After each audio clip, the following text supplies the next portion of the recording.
Simon Heffer continues his series of essays, offering a fresh view of some old film favourites in terms of their social and political message. This evening his focus is on the Powell and Pressburger film A Canterbury Tale.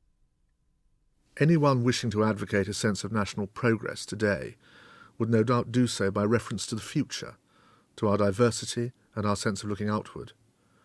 Towards the end of the Second World War, filmmakers who wished to reinforce the message of social and political progress did precisely the opposite. A strong sense of the past, of monoculturalism, and of introspection were their tools. And, given the overwhelming election of a socialist government in July 1945, they appear to have worked. By 1944, nobody any longer talked about invasion, except by the allies of the continent of Europe. Indeed, from 1943 onwards, with Churchill's and Roosevelt's assurances to Stalin that the Second Front would be opened, everyone knew the tide had turned, and that the Axis powers were now the ones who should fear aggression. This presented new opportunities to a British film industry that, earlier in the war, had concentrated on securing the land and its people against the Nazi jackboot. It meant that ideas of social revolution, introduced in films like Went the Day Well and Millions Like Us, could now be taken for granted and developed. Nowhere did this happen more subtly and with greater originality than in Michael Powell and Emmerich Pressburger's 1944 masterpiece, A Canterbury Tale. Now commonly regarded as one of the greatest films of the British, or to be more exact, English, cinema, A Canterbury Tale bombed at the box office. It did so badly here that, when eventually released in America 5 years later, it had to be butchered for the benefit of the local audience and given a fatuous ending. It is easy to see why the British found it so hard to fathom. Powell and Pressburger had, in the previous 3 years, released 3 enormously successful films: 49th Parallel, One of Our Aircraft is Missing, and The Life and Death of Colonel Blimp. Blimp had had its experimental aspects, but its story of the passing of an old order and a questioning of old values had a strongly literal side to it. A Canterbury Tale is a more metaphysical construct, and its messages are not always easily understood, even on a second or third viewing. It is hard for those not alive at the time to imagine what it must have meant to the man or woman in the 1 and 9s in the late summer of 1944, when it was released. 3 people, a land girl, a sergeant in an armoured regiment, and an American soldier, arrive by train in a village near Canterbury, late on a summer's night. The blackout is in force, and the darkness is deep. Metaphorically, it turns out, as well as physically. The girl soon has glue poured in her hair by an unknown assailant. It turns out she is but the latest young woman to endure such an assault. It seems to be the point of the film to track down and bring to justice the glue man, as the villagers call him, but it really isn't. The point of the film is how attitudes to life have changed since before the war, but changed without disturbing what is familiar, notably the landscape of East Kent and the sense of continuity with a quite distant past. Before meeting our 3 contemporary pilgrims, we watch an opening sequence of folk in medieval dress moving along the Pilgrim's Way by horse and on foot. As in Chaucer, we note how high and low are united in the same purpose, and rub along well with each other on the journey, jesting and laughing. We are being prepared for how a journey to Canterbury during the Second World War could bring people together with just the same effect. In a startling coup de théâtre, Powell has a hawk let fly by a falconer morph into a Spitfire, and the same face in medieval bonnet that watched the hawk, now, topped by a tin hat, watches the aeroplane. We then, in one of the first of countless lingering shots of the Kent countryside, see a landscape that the narrator tells us has not really changed since Chaucer's day. We are about to witness a conscious rummaging about in the roots of Englishness, for this is very much an English film first, and a British one second. That search for English roots was important to Powell and to his collaborator, the Jewish-Hungarian refugee Pressburger. Powell noted in his autobiography that A Canterbury Tale was an exposition of the values that marked the British art as different from the Nazis, and that, by implication, gave them the moral superiority in pursuing the war. What follows is a subtle expression of those values, unassuming comradeship, decency, justice, democracy, the breaking down of prejudice, live and let live. It is about how the British people held themselves together, without losing their integrity, in the face of the worst onslaught they had ever endured, and used what one character calls the earthquake of total war to rediscover themselves and to think about themselves afresh. What is most remarkable about A Canterbury Tale is the positive and indeed progressive way in which it mythologizes the past. It does this, I'm sure, better to idealize the future for which all this sacrifice has been made, and which by being better, fairer and happier than the past ensures that some good comes of the earthquake. For it is another English trait that every cloud has a silver lining. From the opening, we feel this is a film about atavism, and it soon becomes clear to what purposes this strong sense of the past is put. Powell is not merely reflecting upon his own heritage in his native Kent. This is an atavism that reaches back beyond him, even beyond Chaucer's Pilgrims, to the times when the Romans made the road that we now call the Pilgrim's Way. The squire of the village says so. He is played by Eric Portman, the star of the film. Portman was the top British box office draw in 1942 and had a superb war, cinematically speaking. Before that, he'd been a noted Shakespearean actor, and he plays Thomas Culpeper, the squire of Chillingbourne, with shades of Hamlet. He is an essentially tragic figure, hung up about girls, who lives with his widowed mother. He, as the three pilgrims soon deduce, is the glue man, and he puts glue in girls' hair to try to keep them away from the town and the temptations of the soldiery from the local camp who frequent it.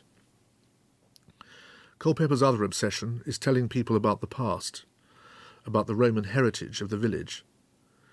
His relationship with the land girl, Alison Smith, played by Sheila Sim in her first film role, is the most important in the film. His motivation for wanting to keep the girls away from the soldiers is, I think, because he himself finds it so difficult to approach women. Alison, though, has her own reason to be interested in Culpeper, his own attachment to the past. This is because, before the war, she came to the village with her fiancé, who was excavating the old Roman road. When Culpeper learns that she has this interest, and indeed has some coins dug up at the site, his whole attitude to her changes, and she spontaneously says she will give the coins to the village museum.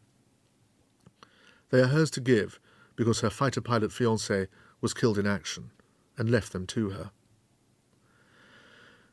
We are 2/3 of the way through this film when the much-referenced Canterbury Cathedral first appears. With a nicely understated burst of heavenly music, it is suddenly spotted in the distance by Alison as she walks up the hill outside the village. As Alison sees the cathedral, she hears the hooves and the troubadour music of the medieval pilgrims.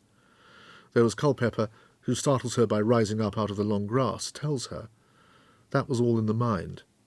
He seems to understand her implicitly. They talk and admit that they have misjudged each other.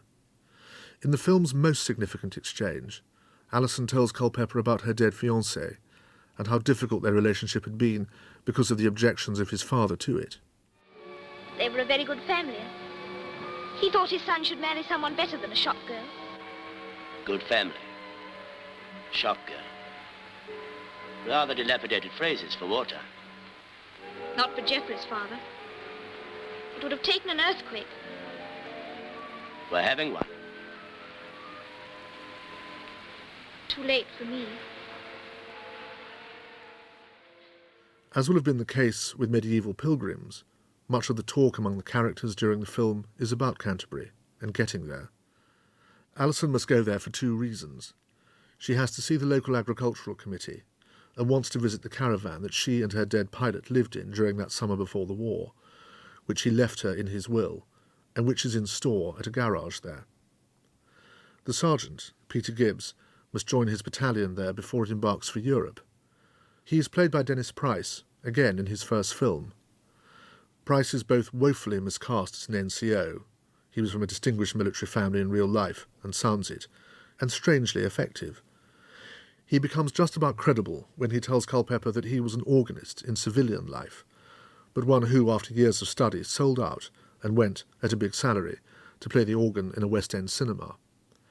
His other mission on reaching Canterbury is to tell the police that he has identified Culpeper as the glue man, which he plans to do with an unappealing priggishness and self-righteousness that we are meant to find unattractive, and do.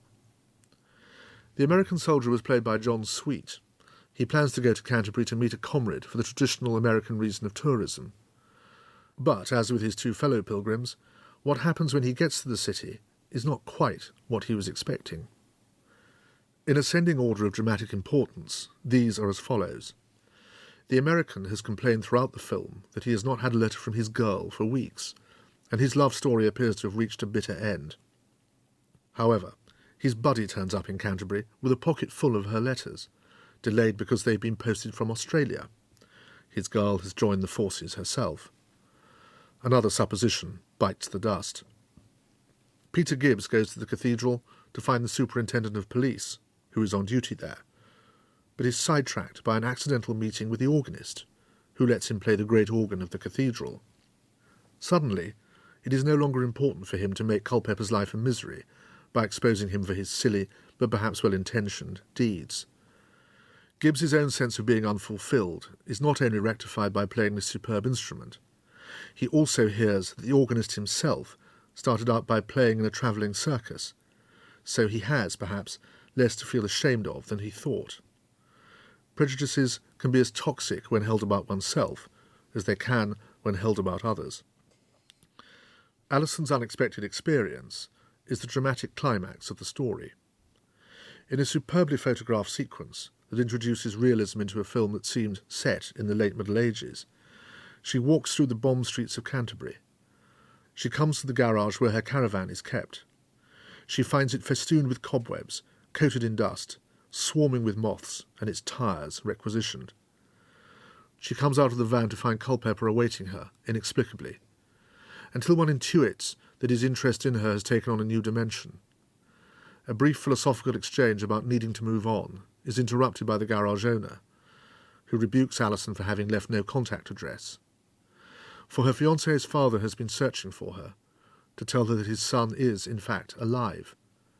She swoons with shock, and then in a fit of hyperactivity runs back into the van to start to tidy it, and then comes out to ask a question of Culpeper. But he is gone. We see him for the last time in the closing scene in the cathedral, as he watches Alison taken into a service on the arm of the man we presume is her prospective father-in-law.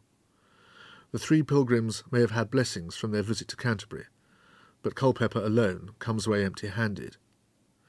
This film evokes the familiar wartime theme of learning to live together and, to an extent, with oneself. The use of glue as Culpeper's weapon of choice is not coincidental. The original idea, dismissed as too violent and shocking for what is in essence a morality tale, was that the squire should be slashing girls' skirts. Glue has a symbolic relevance to the community that Culpeper was seeking to cohere in Chillingbourne. In the end, only he, it seems, is to remain alone and unfulfilled. Each of the other main characters has seen his or her world change as a result of the earthquake. They are actors, while Culpeper seems doomed to remain just an interpreter.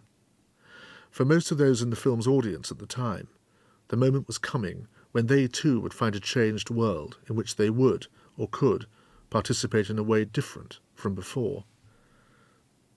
As the war drew to its close, the use of the English countryside in film became not just a powerful illustration of what Britain had been fighting to preserve, but also how, within that preserved setting, attitudes, roles and mores would change. Next, our cinema would enter a long period of reflection on that war, and portray it with varying degrees of realism.